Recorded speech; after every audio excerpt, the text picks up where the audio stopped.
Montana Territory, 1879. The wind had a voice that morning, an unholy chorus that screamed down the valley and raked the ridgeline like claws on shale.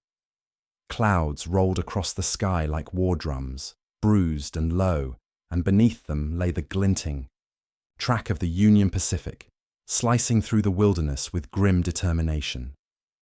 The Bitter Creek Station stood solitary and frostbitten at the edge of a canyon, a splinter of wood and soot against the infinite plain. Thomas Hale leaned against the station's outer wall, his coat thin, his boots cracked, and his eyes hollow from nights without rest. A single worn satchel sat at his feet, its leather mottled and stretched from too many years, too many miles. He was a tall man, once strong, but loss had shaved his edges. He coughed into his fist and tasted iron.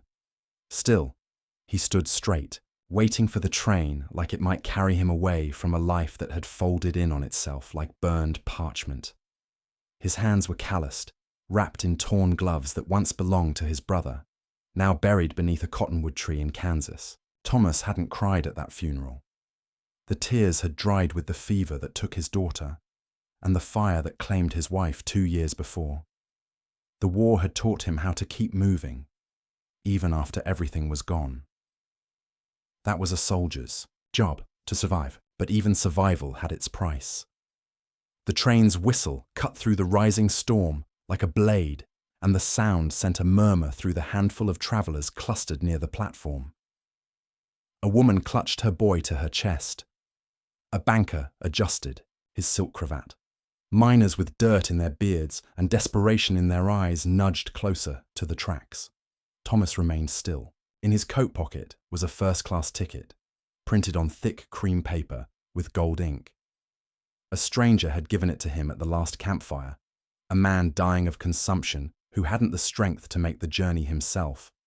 "You look like you need it more," he'd said. "Use it before the vultures get it." Thomas hadn't planned to accept, but by morning the man was dead, and the ticket was still there, nestled beside the ashes. And now, here he stood, with the right to ride first class, a seat that meant warmth, food, maybe even a moment of sleep without fear. He had nothing else. The train rolled into view, smoke curling behind it, wheels groaning over the frost-stiff rails. A gleaming engine in dark green and brass, hauling 6 cars behind it, passenger compartments, cargo holds, and at the end, the gleam of the Pullman car, velvet curtained and golden lit. Thomas boarded with slow steps. The conductor, a portly man with a red nose and kind eyes, barely gave him a glance. "Name?" the conductor asked, reaching for the manifest. "Hale. Thomas Hale." His voice was low and gravelled. The conductor nodded, checked the list, then waved him through. "Car 4, first class, lucky man." Thomas didn't feel lucky. He passed through the cramped second-class car. Miners packed shoulder to shoulder, a woman hushing a crying infant, a boy no older than 12 cradling a broken arm, and stepped into first class. It was a world apart, velvet drapes, mahogany tables, brass fixtures that gleamed even in the grey light. Passengers in pressed suits and fur-lined cloaks sipped from porcelain cups. A firebox at the front cast a warm, amber glow. The smell of tobacco and perfume lingered in the air. He found an empty seat near the back, away from the others, and eased into it with a grunt. His body ached in ways he no longer paid attention to. As the train lurched forward, the vibrations through the seat felt almost like a heartbeat. He closed his eyes, just for a minute. Then he heard her, a commotion at the rear platform. Voices raised, not in anger, but discomfort. Feet shuffled. Then silence, awkward and brittle. He opened his eyes. At the door stood a woman, soaked from the rain, hair matted to her cheeks. She held one hand to her swollen belly, and the other gripped the edge of the doorframe. Her coat was torn. A small valise hung from her wrist by a fraying strap. She looked no older than 25, though wear had etched fine lines beneath. Her eyes. "I need to get to Sacramento," she said, voice trembling. "Please." The conductor stepped forward. I'm sorry, miss. First class is full. The woman looked past him. Her gaze landed briefly on Thomas, then slid away as if ashamed to have looked. I have no ticket, she said. I was robbed in Cheyenne. I swear I'll repay whoever. Then I'm afraid you'll need to ride in the supply car. Several of the gentlemen averted their eyes. A lady near the window clicked her tongue and turned to the rain-blurred glass. Thomas stood. She can have mine, he said, his voice slicing through the silence. Every head turned. The conductor blinked. Sir, you don't need to. She's with child. Let her sit in my place. The woman looked at him then, really looked. Something flickered in her eyes. Shock, suspicion, then gratitude. You don't have to, she whispered. I know. He retrieved his satchel and moved toward the door. As he passed, she touched his sleeve. Her fingers were cold. Thank you. He nodded once and stepped out into the corridor, then moved down the narrow metal steps into the second-class car, and beyond that, to the cargo hold. The air was colder here, the scent of oil and steel sharp. He found a spot beside a crate marked rail spikes and sat with his back against the wall. The train groaned as it climbed the grade into the high passes. Snow began to fall, light and slow, like ash from a dying fire. Thomas didn't regret his choice. He'd spent his life among suffering. He knew what it looked like. The woman hadn't begged. She'd stood there, proud and defiant, even with the child in her belly and water dripping from her hem. That kind of strength reminded him of his wife, Caroline, who had fought until her final breath. He watched the landscape change outside, a small iron-barred window. Pines replaced scrub, the slopes rising sharper. Somewhere up ahead, the Rocky Mountains waited, silent and cold. Time passed. Minutes or hours, he couldn't tell. The door creaked open. A porter stepped in, surprised, to find him. You all right, mister? Thomas nodded. The man hesitated. The lady up front. She asked if you'd been given something to eat. She said she owed you a debt. Thomas shook his head. Tell her I'm fine. She left you this. The porter handed him a cloth-wrapped bundle. Inside, a small wedge of cheese, a heel of bread, and an apple. Thomas stared at it for a long time. Then, slowly, he took a bite of the bread. It was hard, stale, but it was the first real food he'd tasted in 3 days. He ate without haste, savoring each bite like it might be his last. The train continued its climb. Later, the wind picked up again. The metal walls creaked. Somewhere ahead, a screeching cry echoed across the pass. Not human. Wolves, maybe, or something worse. He closed his eyes. Sleep took him in fragments. When he dreamed, it was of fire and horses and a little girl running through tall grass. He didn't notice the train slowing, didn't hear the whisper of unease that slid down the cars like a fog. But when the lurch came, sudden and sharp, he was awake in an instant. The train had stopped, and in the silence that followed, even the wind seemed to hold its breath. Something was wrong. He could feel it in his bones. He reached for his satchel, slung it over one shoulder, and moved toward the door. The journey wasn't over. Not yet. The mountain air bit hard as Thomas stepped off the train onto the frozen siding of a nameless stop, somewhere between Bitter Creek and nowhere. The wind had teeth here, sharper, meaner than before, and the snow fell heavier now, thick flakes, spiraling like ash from a world burning in reverse. The conductor's lantern swayed, casting long shadows against the white. No one spoke above a murmur, and the train's engine hissed like it was angry to have been stalled. A rock slide, they said, ice and debris covering the tracks. Crews were working to clear it. Might be an hour, maybe 2. Longer if the snow didn't let up. Thomas stood with the others near the cargo car, hands buried in his pockets, feeling the stiffness in his joints, grow bolder with the cold. Around him, passengers shuffled in place or stamped their feet, anxious to keep blood flowing. A miner spat into the snow and cursed under his breath. Somewhere up front, he knew, she would be warm. Josie, the pregnant woman. He still didn't know her last name. She hadn't spoken more than a few words to him before retreating into the silence of first class. But the look in her eyes when he'd stood for her, that had stuck with him. Not gratitude exactly. Something more complex. Like she'd recognized a name scrawled in a language only she understood. He didn't dwell on it. There was nothing to gain by wondering about the life of a stranger. Everyone on this train had ghosts, and some ghosts wore finer coats than others. Snow groaned underfoot as he walked toward the supply car, seeking shelter from the worsening storm. As he neared the rear wheel assembly, he caught movement in the tree line. Just a flicker, a figure, or maybe a shadow. It vanished before he could focus. He narrowed his eyes and stayed still. The storm whispered through the pines, but nothing more moved. Inside the supply car, the warmth was marginal. The air stank of grease, iron, and rusting tools. A lantern hung from a nail on the beam overhead, casting weak light over crates of dynamite, sacks of grain, and spools of telegraph wire. Thomas sat on an overturned crate and pulled his coat tighter.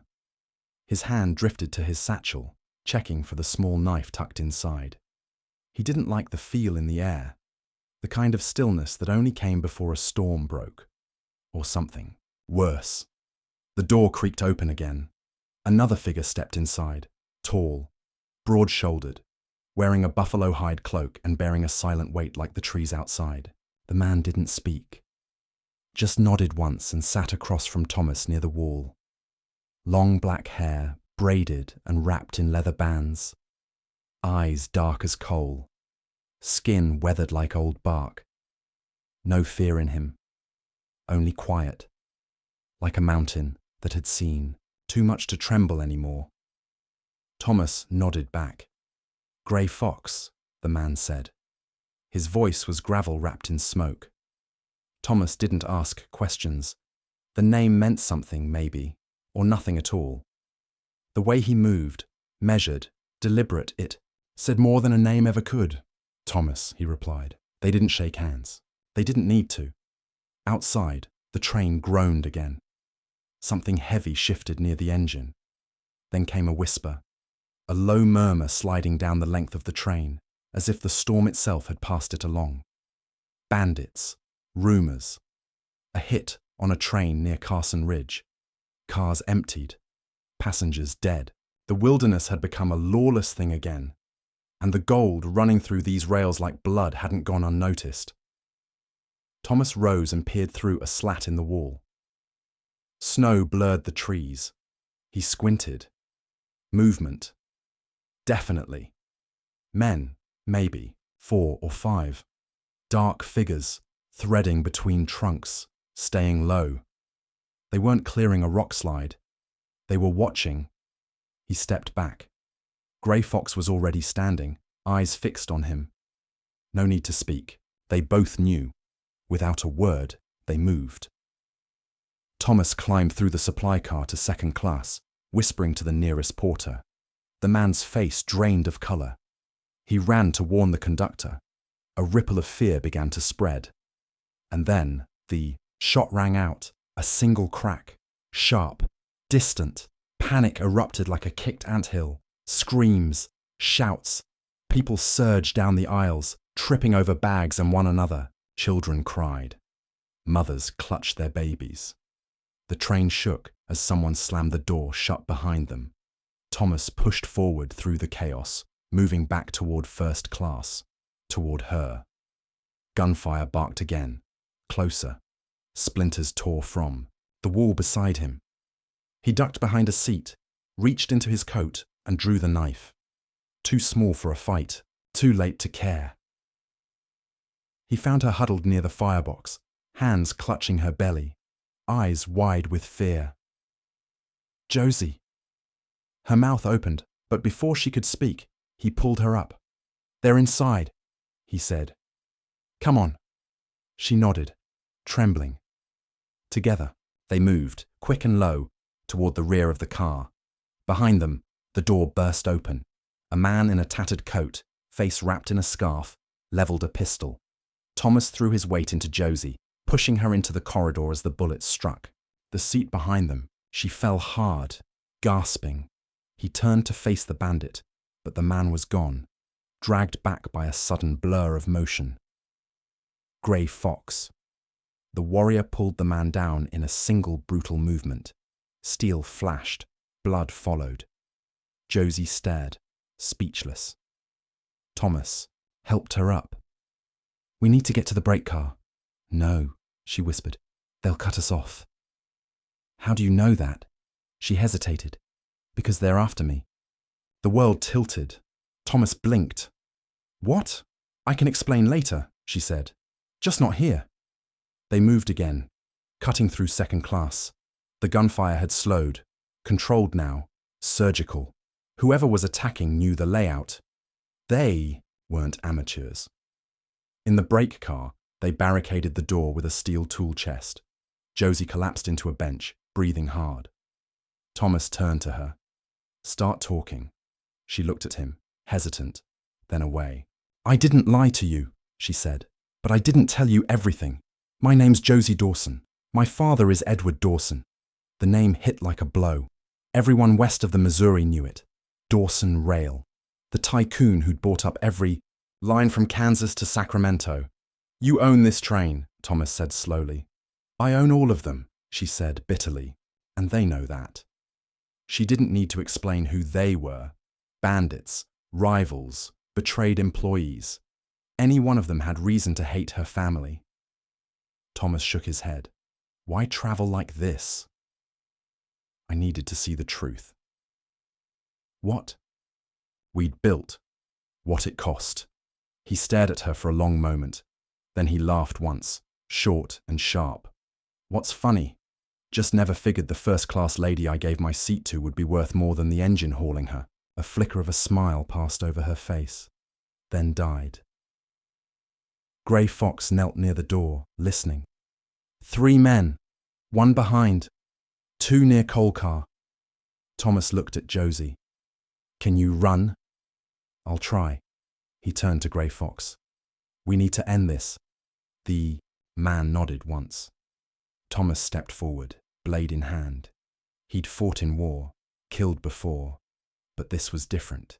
This time, he wasn't protecting a cause. He was protecting a person, a stranger who wasn't a stranger anymore. He opened the door. The night waited for them, dark and sharp. Snow swirled. Gunfire echoed in the pass, and the war began again. The storm swallowed sound as quickly as it stole heat.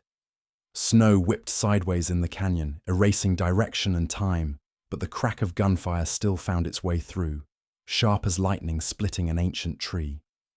Thomas crouched low beside, the rear axle of the coal car, eyes narrowed against the wind, breath clouding in front of him like steam. Beside him, Grey Fox moved like smoke over stone, silent, grounded, lethal. Ahead, the shadows of their enemies flitted like spectres, between the rocks and trees, but they weren't ghosts. They were desperate men with loaded rifles and murder in their eyes. The world had narrowed into inches and seconds. Thomas scanned the snowbank. 2 figures, no more than 30 feet. One carried a repeater rifle, the other a hatchet and a broken lantern tied to his belt. Both wore scavenged coats and leather masks, as though ashamed to meet the eyes of the people they meant to kill. Grey Fox touched Thomas's arm, a brief, firm signal, and vanished into the dark. Thomas moved right, following the line of the train. Every joint in his body protested. He hadn't run in weeks. He hadn't fought in months, but the old rhythm returned like a bad song. Duck, move, breathe. He gripped the knife tighter, the blade slick with snow. A shout rang out from the front of the train. Another volley of gunfire. A scream. Man or woman, he couldn't tell. He felt the seconds ticking away like drops of blood. Then, from the trees, a flash of movement. Grey Fox struck fast. A silent sprint, a flash of steel. One of the bandits dropped without a sound, throat opened in a crimson whisper. The other turned to fire, too slow. Thomas surged forward, slamming into the man's side. The rifle cracked, missing high. They crashed into the snow, rolling, fists, snow, pain. The man clawed at Thomas's face. Thomas drove the hilt of his knife into the side of his skull. The body went limp.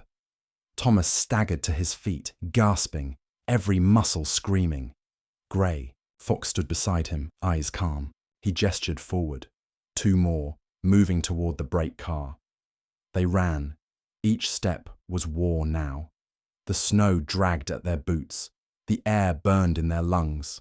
But the fear behind them pushed harder than exhaustion. Josie was back there, alone. They reached the end of the coal car. From here, the path narrowed.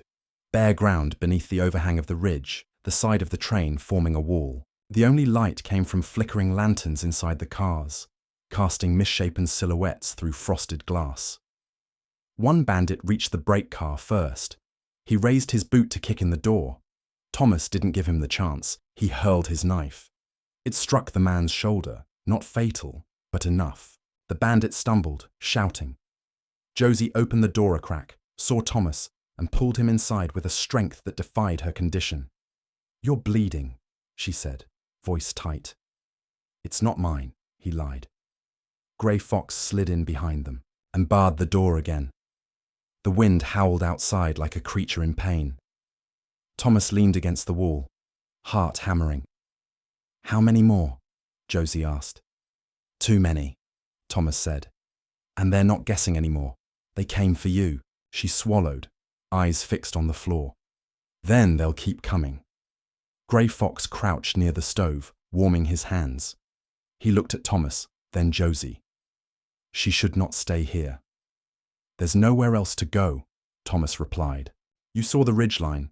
Josie lifted her chin. "There is one place." Thomas looked at her. "My father built a way station 2 miles west of here, for railroad workers. It's hidden in the trees, warm, stocked. If we can make it, you should have told me that sooner. I didn't know I could trust you." Thomas almost laughed. "I gave you my seat. And you might have been a bounty hunter. Or, worse, my father's made enemies." Grey Fox stood. "Night is cover. We go now, before more come." Thomas hesitated.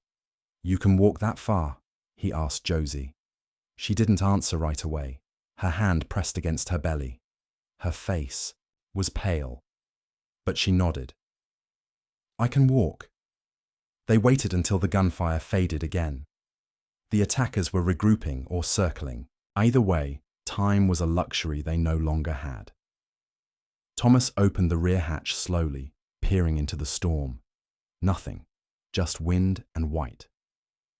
They stepped into the night. The path was steep and uneven. Josie moved between them, boots sliding on rock and snow, teeth clenched against the pain. Grey Fox led, a silent wraith marking the safest route. Thomas stayed close behind, watching her every step. She didn't complain. Not once, but he could see it, the stiffness in her legs, the occasional wince. Her strength was a thread pulled too tight. Minutes passed, then more. The storm eased slightly, as though holding its breath. Trees closed in around them, pines thick and old, boughs heavy with ice. Somewhere ahead, smoke, a thin line rising into the sky. Grey Fox pointed. There. The station sat half buried in snow, little more than a lodge of logs and timber built into the side of the hill. Smoke trickled from the chimney. A single oil lamp glowed inside. Thomas reached the door first and pushed it open. Warmth hit him like a wave. The room was sparse, bunk beds, a stone hearth, crates of supplies, but it was heaven compared to what they'd left behind. Josie all but collapsed into a chair. Her hands trembled. Her face was damp with sweat. Thomas moved to the window. No sign of pursuit yet. But they would come. Tracks in the snow were clear, and the train hadn't been abandoned. Not entirely. Grey Fox knelt beside the fire. feeding it with dry cedar. Thomas turned back to Josie. What happens if they find us? Her lips parted, then closed again. Her eyes were glassy. Then I tell them the truth, she said finally. That I'm not just Edward Dawson's daughter. Thomas frowned. I'm his heir, she whispered. And I'm not running anymore. The words struck something inside him. He'd seen brave men speak before battle. He'd seen mothers dig graves for their children with shaking hands. But this was a different kind of courage. Quiet, resolute. He knelt beside her. Why come? This far? Why alone? She looked at him, and for the first time, there was no armor in her gaze. Because I didn't want to inherit an empire I didn't understand. I wanted to see what we'd built, the people, the land, the damage. She gestured to the window. This railroad, it's blood and iron. My father says progress needs sacrifice, but I needed to know whose. Thomas nodded slowly. Grey Fox stood at the door, rifle in hand. They are close. Josie looked at Thomas. Will you stay? He met her eyes. I've lost everything, he said. My family, my land. I figured I was just waiting to die. But tonight, he trailed off, unsure how to finish. She took his hand. Then don't wait. Help me fix what's broken. Outside, the wind shifted. The final confrontation was coming. And this time, they would not run. A wolf howled in the distance, long and mournful, as though announcing the blood about to be spilled. The night was black now, thick as oil, the snow lightening just enough for stars to break through. Their light did not comfort. They simply watched. From the edge of the forest, the bandits emerged again. Shadows given breath and hunger. 5 of them, maybe 6. Lanterns low, rifles ready. They moved with the quiet of men who had done this before. Killers, thieves, scavengers drawn not by the train, but by the scent of something richer. Inside the way station, Thomas loaded the rifle Grey Fox had given him, an old Winchester with a worn leather strap and a scar across the stock. The weight in his hands felt final, a reckoning years in the making. Every wasted morning, every lost acre, every echo of his wife's voice now gone cold in the soil. They'd all led to this. Josie sat across from him near the hearth, legs tucked under a blanket, sweat slicking her brow. She was pale, but she met his gaze with clarity. They're going to breach, she said. There's no bluff left to call. We hold them off, Thomas replied, chambering around. You don't move unless I tell you. Grey Fox had already taken position by the door. He'd drawn 2 long knives from the folds of his coat, and they glinted like lightning whenever the firelight caught them. His face betrayed nothing, just quiet, practiced stillness. His presence anchored the room. Then the first shot shattered the silence. Glass exploded from the front window, showering the floor. A bullet buried itself in the timber wall near Josie's head. Thomas grabbed her, pulling her down behind the stove. She gasped, not from fear, but from the pain that surged through her body. Her hands clenched her belly. Are you— Not now, she hissed. Later. Later might not come, but he didn't argue. A second shot rang out. This, one closer, then another. The bandits were advancing, no longer worried about secrecy. They wanted her alive. They wanted the heiress. Thomas crouched low and moved to the side window. He saw them. Dark coats moving through the trees, boots crunching snow. 4 rifles, 2 pistols. One carried a length of rope. His gut tightened. They're trying to flank, Thomas said. Grey Fox nodded. I will stop the left. Before Thomas could reply, the warrior had slipped through the rear door, vanishing into the dark like he'd been carved from it. Thomas turned back to Josie. You'll stay hidden. I'm not helpless, she snapped. But I trust you. The words were soft, but struck deep. The door splintered as an axe slammed into it from outside. A beat, another strike. Wood cracked. Thomas took position behind a cabinet, and aimed. The door gave way on the third blow, crashing inward with a howl of wind and splinters. A figure stepped through, a tall man with a fur-lined hat and an old military coat. His eyes burned with purpose, a scar running from jaw to collarbone. He raised his rifle. Thomas fired. The shot caught him in the shoulder, spinning him backward. He fell outside the threshold, screaming. Another man darted through the opening. Younger, leaner, quick. Thomas fired again. Missed. The intruder dove. Behind the overturned table. "Don't make this hard," the man called out. "We just want the girl. Give her up and you walk." Thomas looked at Josie. She stared back, lips pressed tight. "No deal," Thomas called. A bullet tore through the top of the cabinet, sending wood chips across his face. "Suit yourself." The voice growled. Outside, more shouting. Then silence. One voice, screaming, then silence too abruptly. Grey Fox was still working. Thomas reloaded, breathing shallow. He peeked from behind the cabinet. The younger man had moved again, now, crouched behind the bunk beds, trying to get an angle. Thomas moved slowly, silently, flanking from the opposite side. His heart thundered. The floorboards groaned beneath his boots, but he didn't pause. Then he saw the man's foot. He fired. The bullet shattered the man's ankle. A scream split the air. He dropped his weapon and crawled backward, blood marking the floor in wide arcs. Thomas advanced. "You done?" he said. The man reached for a boot knife. Thomas fired again, this time into the man's chest. No scream followed, just stillness.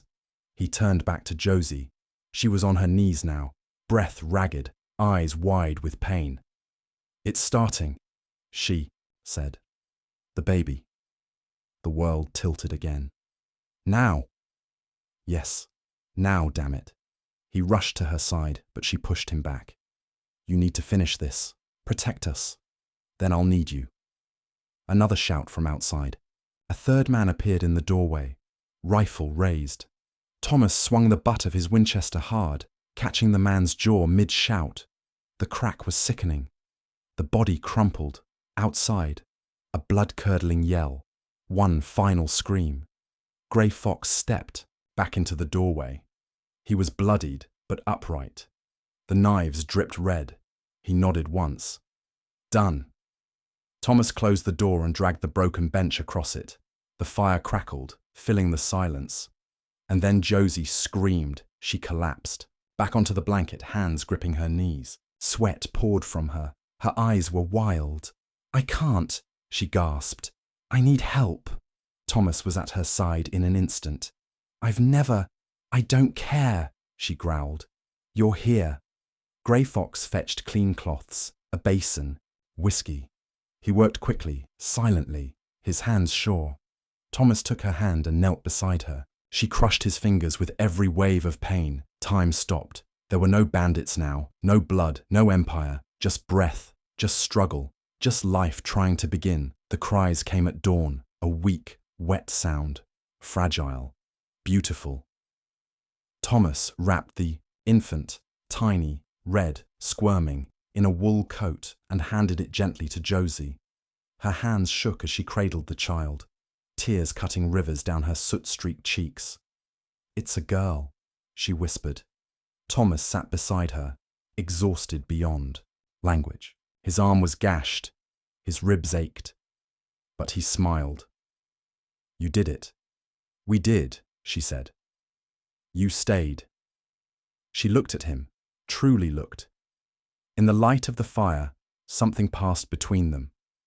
Trust not born from comfort, but from fire and fear and shared battle. "You still planning to run?" he asked. "No," she said. "I'm planning to build, but differently now." Grey Fox stood by the window, watching the morning arrive with golden reluctance. The snow had stopped. The pines shimmered in sunlight. A raven cawed in the distance, black against blue. Josie shifted, wincing. "Help me up." Thomas moved too, support her. She stood, child in arms, facing the window. Her breath fogged the glass. "This railroad," she said. I'll change it. Not with force, with purpose, with people who care. Like you. Like him. Thomas didn't speak. There were no promises to make, only actions to take. Outside, the trail back to the train waited. The war was over. For now. But a different journey had just begun.